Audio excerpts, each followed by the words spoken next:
Hi friends, good morning. Welcome to the YouTube channel. ನಾನು ನಿಮ್ಮ friend Deepti. ಇವತ್ತು ನಾನು ಒಂದು ಯೂಸ್ಫುಲ್ ಆಗೋವಂಥ ಒಂದು ಟಾಪಿಕ್ ತೊಗೊಂಬಂದಿದ್ದೀನಿ. ಅದೇನು ಅಂದರೆ, ಲಾಸ್ಟ್ ವಿಡಿಯೋದಲ್ಲಿ ನಾವು ಆಫ್ಟರ್ SSLC ವಾಟ್ ನೆಕ್ಸ್ಟ್ ಅಂತ ನೋಡಿದ್ವಿ. ನಂಗೆ ತುಂಬ ಒಳ್ಳೆ ರೆಸ್ಪಾನ್ಸ್ ಸಿಕ್ಕಿದೆ.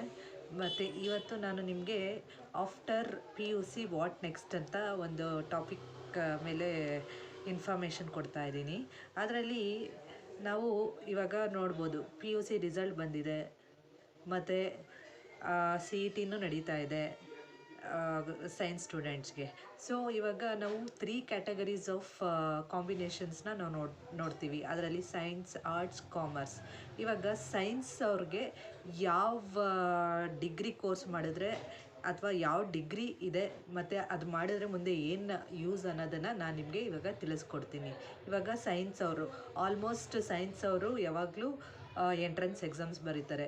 ಎಂಟ್ರೆನ್ಸ್ ಎಕ್ಸಾಮ್ಸ್ ಅಂದರೆ CET, ನೆಟ್ ಆಗಿರಲಿ ಅಥವಾ JEE ಆ ಥರ ಎಕ್ಸಾಮ್ಸ್ ಎಲ್ಲ ಬರೀತಾ ಇರ್ತಾರೆ. ಅದ್ರ ರ್ಯಾಂಕಿಂಗ್ ಮೇಲೆ ಅವರು ಮೆಡಿಕಲ್ಲ, ಇಂಜಿನಿಯರಿಂಗಾ ಅಥವಾ ಆರ್ಕಿಟೆಕ್ಚರಾ ಇಲ್ಲ ಮೆಡಿಕಲ್ ಫೀಲ್ಡಲ್ಲಿ ಆಯುರ್ವೇದಿಕ, ಹೋಮಿಯೋಪತಿಕ ಇದನ್ನು ಸೆಲೆಕ್ಟ್ ಮಾಡ್ಕೋತಾರೆ. ಬಟ್ ಅವ್ರಿಗೂ ಯೂಸ್ಫುಲ್ ಆಗಲಿ ಅಂದ್ಬಿಟ್ಟು ನಾನು ಸೈನ್ಸ್ ಮಾಡಿರೋರಿಗೆ ಯಾವ್ಯಾವ ಥರ ಕೋರ್ಸ್ ಇದೆ ಅನ್ನೋದನ್ನು ನಾನು ನಿಮಗೆ ಹೇಳ್ತೀನಿ. ಇವಾಗ ಫಾರ್ ಸೈನ್ಸ್ ಸ್ಟೂಡೆಂಟ್ಸ್ಗೆ ಅವರು ಆಲ್ಮೋಸ್ಟ್ PCMB, PCMCS ಓದಿರ್ತಾರೆ.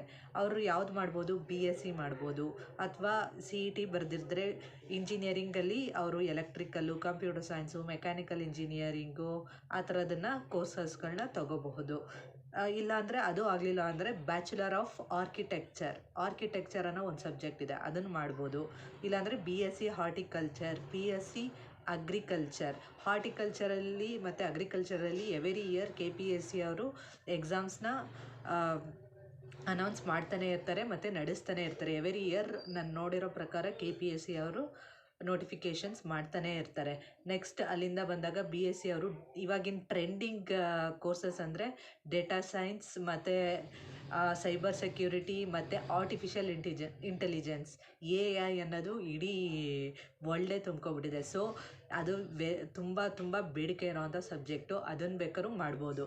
ಅದು ಬಿಟ್ಟು ಇವಾಗ ನಾವು ಮೆಡಿಕಲ್ ಫೀಲ್ಡಿಗೆ ಬರ್ತೀವಿ ಅಂದರೆ CET ಬರೆದಿರೋರು, ಚೆನ್ನಾಗಿ ರ್ಯಾಂಕಿಂಗ್ ಇರೋರು MBBS ಮಾಡ್ಬೋದು. MBBS ಅಲ್ಲಿ ಡಿಫ್ರೆಂಟ್ ಸಬ್ಜೆಕ್ಟ್ಸ್ ಇರುತ್ತೆ.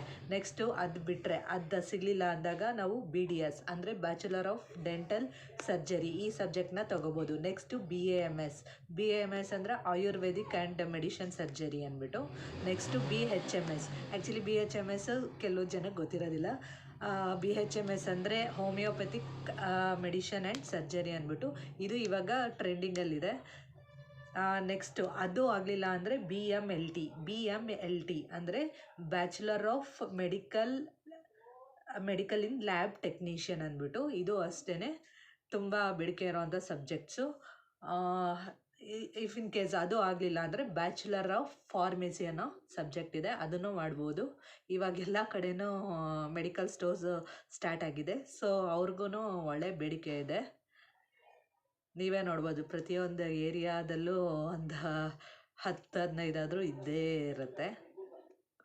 ನೆಕ್ಸ್ಟು ಇಲ್ಲಾಂದರೆ ಬ್ಯಾಚುಲರ್ ಆಫ್ ಕಂಪ್ಯೂಟರ್ ಅಪ್ಲಿಕೇಶನ್ಸ್ ಅಂದರೆ BCA ಮಾಡ್ಬೋದು. ಅದು BCAನೂ ಚೆನ್ನಾಗಿದೆ. ಅದೆಲ್ಲ ಇಂಡಸ್ಟ್ರೀಸು ಅಥವಾ ಕಂಪ್ನೀಸಲ್ಲಿ ಒಳ್ಳೆ ಬೇಡಿಕೆ ಇದೆ. ಇಲ್ಲಾಂದರೆ BSc IT means information technology, ಅದು ಅಷ್ಟೇ ಒಳ್ಳೆ ಬೇಡಿಕೆ ಇದೆ. ನೆಕ್ಸ್ಟು ಇವೆಲ್ಲ ಕಂಪ್ಲೀಟ್ ಆದಮೇಲೆ MSc ಮಾಡ್ಬೋದು. ಇಲ್ಲಾಂದರೆ BSc ಕಂಪ್ಲೀಟ್ ಆದಮೇಲೆ B.Ed ಮಾಡ್ಬೋದು. ನಿಮಗೆ ಗೊತ್ತು ಇದಕ್ಕೆಲ್ಲ ಎಷ್ಟು ಆಪರ್ಚುನಿಟೀಸ್ ಇದೆ ಅಂದ್ಬಿಟ್ಟು. ಸೊ ಇವನ್ನೆಲ್ಲ ನಾವು ಮಾಡ್ಕೊಂಡು ಹೋಗ್ಬೋದು. ಇದೆಲ್ಲ ಸೈನ್ಸ್ ಸ್ಟೂಡೆಂಟ್ಸ್ಗೆ. ಇದೆಲ್ಲ ಸೈನ್ಸ್ ಸ್ಟೂಡೆಂಟ್ಸ್ ತಗೊಳ್ಳೋ ಅಂಥ ಸಬ್ಜೆಕ್ಟ್ಸು. ನೆಕ್ಸ್ಟು ಕಾಮರ್ಸ್ ಸ್ಟೂಡೆಂಟ್ಸ್ಗೆ ಯಾವ್ಯಾವ ಕೋರ್ಸ್ ಇದೆ. ಅವರು ಕಾಮರ್ಸ್ ಸ್ಟೂಡೆಂಟ್ಸ್ ಅಯ್ಯೋ ನಾನು ಯಾವಾಗಲೂ BCom BCA ಆ ಥರನೇ ಮಾಡಬೇಕಾ ಅಂತ ಅಂತಾರೆ. ಇಲ್ಲ, BCom BCA ಜೊತೆಗೆ ನೀವು ಡಿಪ್ಲೊಮೊ ಕೋರ್ಸಸ್ಸು ಮಾಡ್ಬೋದು. ಅದರಲ್ಲಿ ಮಾರ್ಕೆಟಿಂಗ್ ಇದೆ, ಫಿನಾನ್ಸ್ ಇದೆ, ಅಕೌಂಟೆನ್ಸಿ ಆ ಥರ ಸಬ್ಜೆಕ್ಟ್ಸಲ್ಲಿ ನೀವು ಕೋರ್ಸಸ್ ಮಾಡಿ, ನಿಮಗೆ ಆಪರ್ಚುನಿಟೀಸು ಜಾಸ್ತಿ ಆಗುತ್ತೆ.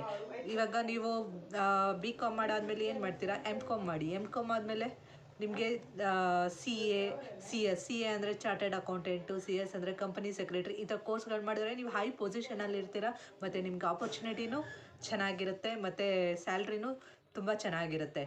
BCom ಆದವರು BEd ಮಾಡ್ಬೋದು, MCom ಮಾಡ್ಬೋದು, MCom ಮೇಲೆ MEd ಮಾಡ್ಬೋದು, ಈ ಥರ ಎಲ್ಲ ಸಬ್ಜೆಕ್ಟ್ಸ್ ಇರುತ್ತೆ. ಮತ್ತು ಇದು ಅಸಿಸ್ಟೆಂಟ್ ಪ್ರೊಫೆಸರ್ಗೆ ಕಾಲ್ ಮಾಡ್ತಾರೆ, CETs ಅದನ್ನು ಬರಿಬೋದು, ಅಸಿಸ್ಟೆಂಟ್ ಪ್ರೊಫೆಸರ್ಸ್ ಆಗ್ಬೋದು. ಸೊ ನಿಮಗೂ ಆಪರ್ಚುನಿಟೀಸ್ ಇದೆ, ಬಟ್ ನಾವು ಏನು ಚೂಸ್ ಮಾಡ್ಕೋತೀವಿ ಅನ್ನೋದ್ರ ಮೇಲೆ ನಮ್ಮ ಕರಿಯರು ಗ್ರೋತ್ ಆಗುತ್ತೆ. ಇದೆಲ್ಲ ಕಾಮರ್ಸ್ ಸ್ಟೂಡೆಂಟ್ಸ್ದಾಯಿತು. ನೆಕ್ಸ್ಟ್ ಬರ್ತಾ ಇವಾಗ ನಮ್ಮ ಆರ್ಟ್ಸ್ ಸ್ಟೂಡೆಂಟ್ಸ್ ಏನಂತಾರೆ, ಮೇಡಮ್ ಇದೊಂದು ಮಾಡಿದ್ರೆ ಏನೋ, ಹಂಗೆ ಮಾಡಿದ್ರೆ ಏನೋ ಅವೆಲ್ಲ ಅಂತಾರೆ.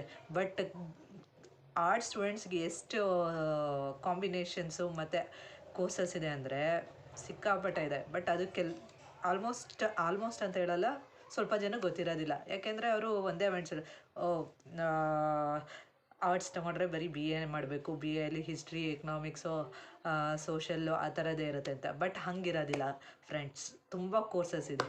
ಇವಾಗ ನಾನು ಅದ್ರ ಲಿಸ್ಟ್ ಓದ್ತೀನಿ, ನಿಮಗೆ ಶಾಕ್ ಆಗುತ್ತೆ, ನೋಡ್ತಾ ಇರಿ ಲಿಸ್ಟು. ಫಸ್ಟು BA ಇನ್ ಹ್ಯುಮ್ಯಾನಿಟಿ ಕೋರ್ಸಸ್ ಇದೆ, BA ಇನ್ ಫೈನಾನ್ಸ್ ಇದೆ, BA ಇನ್ ಫಾರಿನ್ ಲ್ಯಾಂಗ್ವೇಜಸ್ ಇದೆ, BA ಇನ್ ಇಂಗ್ಲೀಷ್ ಇದೆ, BA ಇನ್ ಲಿಟರೇಚರ್ ಇದೆ, BA ಇನ್ ಮ್ಯೂಸಿಕ್ ಇದೆ, BA in theatre, BA in yoga and naturopathy, BA in tourist and hotel management, BA in library science, BA in applied science, BA in advertisements, BA in fine arts, BA in retail management, BA in hotel management, BA in fashion and merchandise, BA in anthropology, BA in finance and insurance, BA in psychology, BA in animations and multimedia. ಇಂಥ ಎಷ್ಟು subjects ಇವೆ, ಇವೆಲ್ಲ ಮಾಡಿಕೊಂಡ್ರೆ ಎಷ್ಟು ನಮ್ಮ ಕೆರಿಯರ್ನ ನಾವು built ಮಾಡ್ಕೋಬೋದು friends. ಇದೆಲ್ಲ ಆ್ಯಕ್ಚುಲಿ ನನಗೆ ಗೊತ್ತಿರಲಿಲ್ಲ. ನಾನೇ ಸರ್ಚ್ ಮಾಡಿ, ಗೂಗಲಲ್ಲಿ ಸರ್ಚ್ ಮಾಡಿ ಇಷ್ಟೊಂದು ಸಬ್ಜೆಕ್ಟ್ಸ್ ಇದೆಯಾ ಅಂದ್ಬಿಟ್ಟು ನಾನೇ ಫುಲ್ಲು ಶಾಕ್ ಆಗೋದೆ. ನೋಡಿ ಫ್ರೆಂಡ್ಸ್, BA ಅವ್ರಿಗೆ ಎಷ್ಟು ಆಪರ್ಚುನಿಟೀಸ್ ಇದೆ. BA ಆದಮೇಲೆ BEd ಮಾಡ್ಬೋದು, BEd ಆದಮೇಲೆ ಅವರು ಅಷ್ಟೇ ಟೀಚರ್ಸ್ ಆಗ್ಬೋದು, ಇಂಥ ಎಲ್ಲ, ಮತ್ತು ಅದ್ರ ಮೇಲೆ ಕೋರ್ಸಸ್ ಮಾಡ್ಕೋಬೋದು BA ಮೇಲೆ. ಇಷ್ಟೆಲ್ಲ ಆಪರ್ಚುನಿಟೀಸ್ ಇದೆ. ಮತ್ತು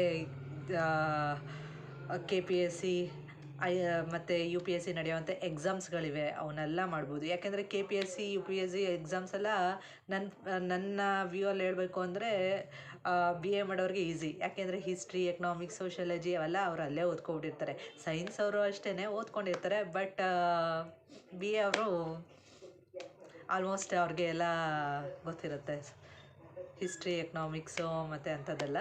ಸೊ ಆಪರ್ಚುನಿಟೀಸ್ ಇವೆ. ನಾವು ಹೇಗೆ ನಮ್ಮ ಕರಿಯರ್ನ ನಾವು ಬಿಲ್ಡ್ ಮಾಡ್ಕೋತೀವಿ ಅದ್ರ ಮೇಲೆ ನಮ್ಮದು ಸ್ಟಾರ್ಟ್ ಆಗುತ್ತೆ. ಮತ್ತು ನಮ್ಮ ಇಂಟ್ರೆಸ್ಟ್ ಏನಿದೆ, ಫಸ್ಟ್ ನಮ್ಮ ಇಂಟ್ರೆಸ್ಟ್ ಏನಿದೆ ಅದನ್ನು ನಾವು ತಿಳ್ಕೊಬೇಕು.